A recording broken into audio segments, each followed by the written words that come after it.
అతను నేర్చుకున్న చదువు ఉపయోగపడలేదు, అతను తెచ్చుకున్న నైపుణ్యాలు ఉపయోగపడలేదు, అతను సంపాదించిన బలం ఉపయోగపడలేదు. ఇప్పుడు 40 సంవత్సరాలు నేర్చుకున్న తర్వాత ఏమన్నాడు తెలుసా?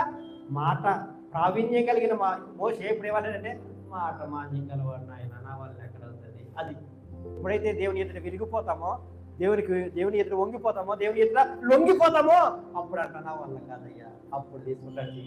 అప్పుడు అన్నాడు మోషే, 40 సంవత్సరాల్లో విడిపించేద్దాం అనుకున్నాడు మోషే.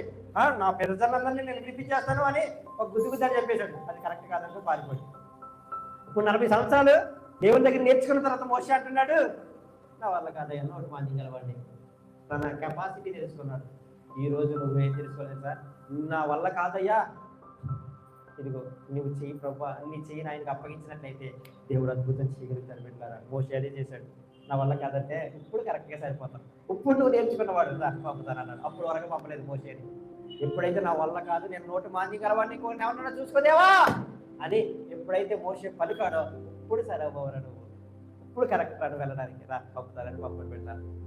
సో మనం ఆశీర్వదింపబడడానికి నీలో ఇరిగిపోవలసినవి ఉన్నాయి. నువ్వు ఫలించబడడానికి నీలో లొంగిపోవలసినవి, వంగిపోవలసినవి ఉన్నాయి. అవి వంగే వరకు, అవి విరిగే వరకు, అవి లొంగే వరకు దేవుడు నిన్ను అట్లాగే ఉంచుతాడు. ఏ విషయంలో నువ్వు లొంగిపోవాలి, ఏ విషయంలో నువ్వు విరిగిపోవాలో నీకు తెలిసి పెట్టారా? నీ జీవితంలో ఉన్నదాన్ని విరగొట్టినట్లయితే, నీ జీవితంలో ఉన్నదాన్ని వంచి దేవునికి నువ్వు లొంగిపోయినట్లయితే దేవుడు నిన్ను ఫలింపజేస్తాడు.